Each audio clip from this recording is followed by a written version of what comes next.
Hey everybody, thank you so much for tuning back in to week 3 of our study on leading groups with purpose. This chapter is all about you. It starts with you, your plan and your group's plan.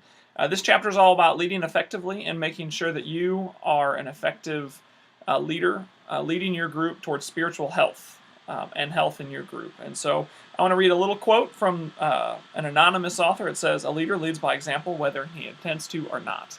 And you are all leaders, and people are following you, and you're leading whether you are intending to or not. So let's go in and look at what this chapter has to say about spiritual health, health assessment, and the spiritual health plan. So, like our physical health, our spiritual health needs to be assessed and managed. When you walk into a gym, they're always going to do a baseline.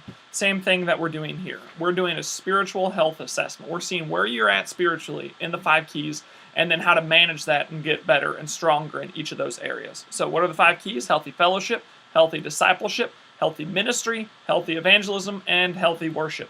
And on page 57 of your book, you'll see the spiritual health assessment. And it's just going to ask you some pretty simple questions like how I live my life shows that God is my highest priority, scale 1 through 5.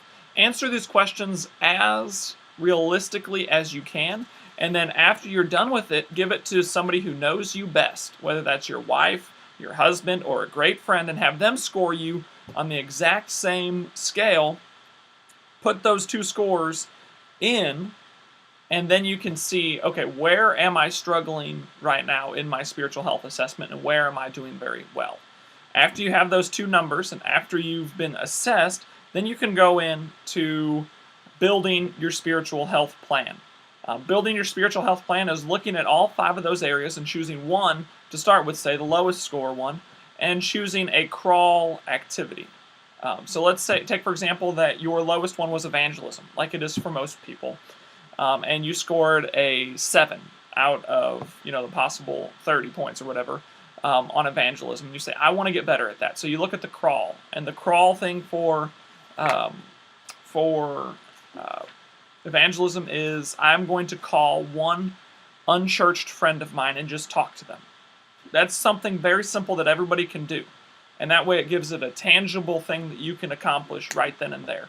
And let's say you're a little bit better at evangelism than a 7, and say, I'm going to take a walk step.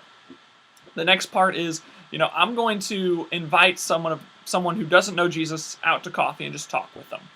And then there's the run step. And the run step is, I'm going to invite somebody out to coffee and I'm going to ask them, can we do a Bible study together?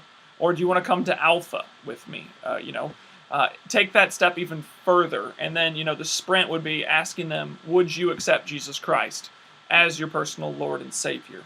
But as you're doing the spiritual health assessment, really critically look at your life and say, where am I doing very well in my life? Where am I struggling? Because balance of these 5 keys is the key to spiritual health. And our goal here at the Assembly is to help you get stronger in each of those.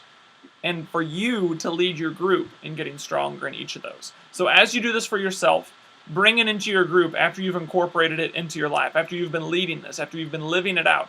And as you're bringing it into your group, have your group go through the same exact assessment. And then have them create the plan. And as they're doing that, they're going to grow stronger in these 5 key areas. And they're going to be stronger as a person as a whole. And I recommend you do this once a year. Lindsay and I do this at the start of the year in January when we're off from the Christmas break. We do it every year. We assess where we're at, where we're going, along with our goals. And I encourage you to do the same thing. Do this once a year, and then write it down. Make a spiritual health plan that will guide you through the year. Read this chapter. It's a fantastic chapter. It's about 20 pages, but it will be life transforming for you.